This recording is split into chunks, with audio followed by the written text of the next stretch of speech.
Good afternoon, West Shore Marine Service Repair, back at it again. We got a good one today, guys. This is a 2009 Epic 21 bay boat. It's got a DF150 on there. A gentleman came in and he had a running condition. So initially we took it out to the water to see how it would perform. I did check the fuel. The fuel water separator was pretty bad, did have some water in it. But the actual tank itself, this is what happened. Apparently he had old gas in it, and then he filled it up with a bunch of non-ethanol fuel. I told him he should have just brought it to me and extract the fuel, their old fuel first, and then obviously added fresh. But that wasn't the case. He added a bunch of fuel. It's like a 55-gallon tank in this boat. He added like 35 gallons, I think, you know. So I think all that fresh fuel, I did test the fuel in the tank physically, which was good. But the moral of the story is, I want to get to the point. I was running it, and we noticed that it was misfiring. Obviously, it had a bad misfire. So I started doing a cylinder. The first thing I did is check compression, check the ignition system, etc. And then I went over to the fuel side and noticed that the number 4 bank was not responding. The injector is actually stuck in the open position. I have the fuel rail off right now. You can see it's leaking right now. I have not bench tested. I will be sending these off to Boost Lab because they can properly clean them, bench test them, etc. I don't have the capability of bench testing it properly.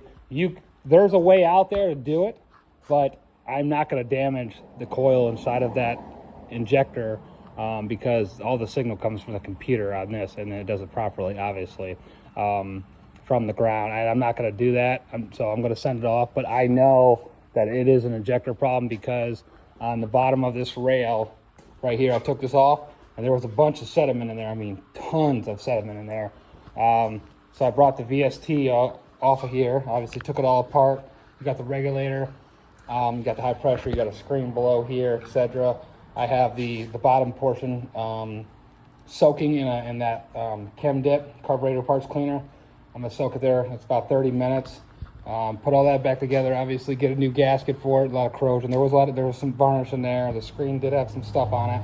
But the biggest thing was here on the bottom. That's probably why number 4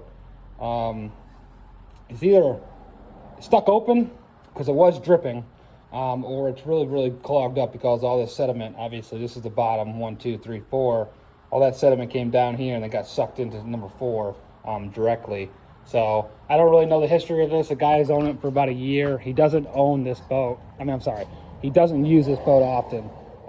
You know, last time he used it was like a year ago. So the fuel in the tank right now is good. It's not bad. It's not, you know, broken down, gelled out, varnished, etc. But we had to essentially go through the whole fuel system to get this right. You got your first fuel water separator. You got an element there, and then you got a can right here, element 2 as well. That comes on the outbound side. That's pretty much it for the fuel system there. But man, if you guys like this video, stay tuned. I'm gonna make a part 2 when I get this thing up and running. But we got to send the injectors off to Boost Lab, get those taken care of, and he'll be, you know, back on the water. So if you like this, give me a thumbs up, subscribe to the channel. West Shore Marine Service Repair, over and out.